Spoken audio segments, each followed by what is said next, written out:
that is an illusion. A very tempting, convincing one, but an illusion nonetheless. I got a glitch. Oh, it just hit me Hello, my now. loves, and welcome back. It's Ash, your truth-bombing fairy godmother for everything love, dating, and relationships. Today's topic is one that I briefly mentioned in last week's video, which is letting go of a relationship without closure.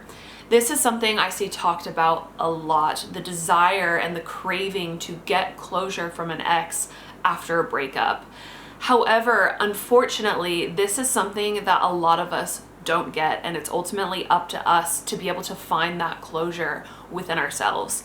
So let's dive into this and discuss what the process of finding closure after a breakup can actually look like. But first, if you would like new love, dating, and relationship videos every single week, then please consider subscribing to my channel by tapping that button below. And if you find this video helpful or it resonates with you at all, please don't forget to give it a thumbs up, because doing that helps my video be seen by more people who could potentially find it helpful as well. Okay, so let's chat about closure and this concept of needing closure in order to be able to move on after a breakup. Typically, when someone says that they didn't get closure from an ex, they're referring to some type of final conversation where they were able to gain a sense of clarity or a satisfactory understanding of where things went wrong or why the other person has chosen to end things. And unfortunately, it's not common that a relationship will end with this perfect, neatly wrapped, mutual understanding of why the relationship is over. Most people simply don't have breakups like that. I would consider it a blessing or even a total miracle if you were in a relationship where you were able to have a final conversation that left you feeling like all of your confusion and all of your questions were answered. Most of the time, this just simply isn't possible.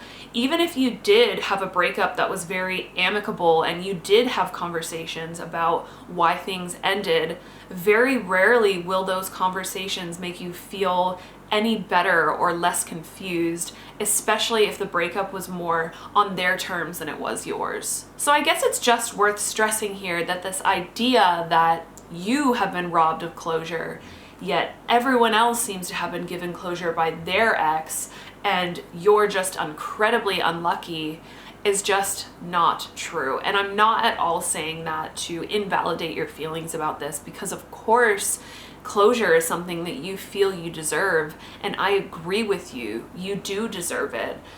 But for the most part, breakups are just not like that, and we have to make do with what we are given. And even if you are incredibly lucky in terms of the conversations that you did have with your ex, they can only participate or contribute to your process of finding closure to a very limited extent.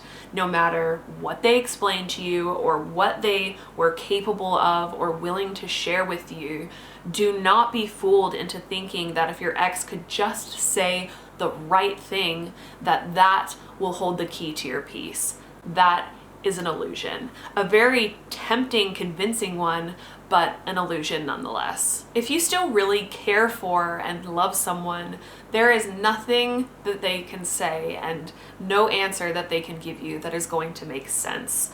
Maybe temporarily they can say something that brings you a little bit of calm, but that is until the next question or uncertainty comes up. And it's like playing a game of whack-a-mole. A really painful question pops up, you're given an acceptable answer that makes it temporarily go away, and then the next one pops up, and on and on and on it goes. And this habit of seeking your ex out for answers every time you feel overwhelmed with confusion or frustration or pain does not help anyone. It's emotionally taxing for your ex to have to be on the receiving end of, but it also makes you addicted to this cycle of seeking external reassurance every single time you feel overwhelmed. And it's a lose-lose situation, because if you do have an ex who is willing to engage with you, you become reliant on them to soothe you, which is not sustainable and will eventually have to come to an end. Or if you have an ex who has either become unwilling to engage with you or wasn't willing to engage with you from the start, then begging for closure from someone who has shown zero interest in participating is going to make you feel all the more worthless when they don't reciprocate. So closure has to come from within. And if you find yourself stuck in this trap of feeling like I can't move on until I get blank from my ex or until they clarify blank, then if you need to adopt the mantra, closure comes from me. Write it down on a mirror, say it out loud to yourself every morning when you wake up. Do whatever you need to do to allow that message to sink in. And just to further plead my case here when it comes to closure needing to come from within, I had an ex who broke up with me with little to no explanation and left me very confused. And we never had the type of closure conversation that I had really hoped for post-breakup. So fast forward a few months of no contact, and we did end up having a conversation where he actually told me that in hindsight, if he had worked through his own internal separate issues while we were still together, that we would probably still be a couple. And being told that the breakup truly did have nothing to do with me, what I did or didn't do, or how he did or didn't feel about me, but his own lack of effort to handle his own shit, was something that I had fantasized about for that entire 5 or 6 month no contact period. I thought that if I knew I had in fact done nothing wrong, that I would be able to let go and move on. But did being told that change anything? Absolutely not, because the outcome was still the same. It's not like we were suddenly back together as a result of that revelation. It's not like I suddenly felt free of the deep rejection, heartbreak, and pain I felt. At the end of the day, the relationship was still over. He was still the same person that had stopped choosing me. And that was my closure. And that is your closure too. For whatever reason, and the reason is honestly irrelevant, the other person, your ex, stopped choosing you. And that speaks louder than anything they could ever possibly say. So, in addition to understanding that closure truly isn't something that someone else can give you, let's move on to a few more ways that you can practice taking yourself through that closure process on your own. A ritual that I find really helpful is writing letters that you don't send to your ex. Whether you do this on your computer or on your phone or pen to paper, which I personally prefer, get all your thoughts and feelings out. Everything that you wish you could say or ask for from your ex, get it all out. Write it as if you were actually going to send it, but don't. Or at least don't unless you deem doing so absolutely necessary and you have thought long and hard about it before you do. But the reason I like doing pen to paper is because being able to do something tangible with it, like shred it or burn it or something like that, can actually be really cathartic. There is something about doing a physical releasing ritual like that that can be very ceremonious almost and can really help unblock some of those pent-up emotions. And this isn't necessarily a one and done thing either. I know for me, this was something that I actually did over and over again every single time I felt I needed it, or if I felt something new come up, or felt like I needed to once again release some of those difficult emotions or thoughts. And this next suggestion sort of goes in line with writing letters, which is to please journal. I know I talk about journaling a lot here on this channel, but I really can't stress the importance of it here more.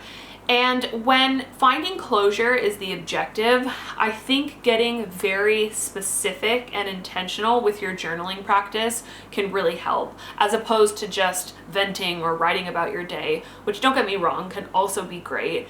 but I think asking yourself very direct questions will be especially effective. And I wanted to share some really good sample journal questions that I found in an article, which I have linked in the description box down below, which were proposed by Dr. Abigail Brenner, which are specifically intended to encourage us to take responsibility for our own closure after a breakup. And they are: what or whom are you holding on to? Why? Does holding on truly make you happy, or are you hanging on to a situation the way it once was or the way you wished it had been instead of how it actually turned out? Are you using this holding on as an excuse to stay stuck and unresolved? In other words, is dwelling in the past taking you away from moving towards your future? Are you trying to avoid dealing with loss and the void that loss creates? If you're willing to let go, what does that really mean? What will you have to do? Are you afraid of not knowing what the outcome will be? Ultimately, what do you believe will happen to you if you let go? These are some really deep, powerful questions that can really encourage us to better understand what it is specifically we are holding on to by remaining stuck on this notion that we need closure from our ex. Maybe we're avoiding something. Is there something about remaining attached to this idea that letting go is out of our control and instead is in the hands of someone else easier somehow?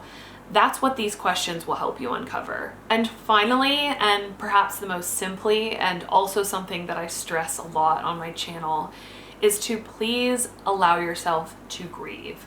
Truly and fully allow yourself to grieve your loss. By all means, pursue joy and hobbies and passion projects, but filling your day up with nothing but distractions does not truly heal you. And I think part of the reason we hold on to this idea that we still need closure from our ex is because we are scared to grieve. Because to grieve means to accept the finality that it's over. And that's hard. But that is the only way through this. You have to allow yourself to truly feel the depths of your loss. And you have to trust that feeling that and accepting that isn't going to destroy you, which I promise you it won't. Humans are designed to heal, and as scary and as painful as it might be to let go, staying stuck in this prison of believing that you can't move on until someone else lets you is a lot more painful in the long run.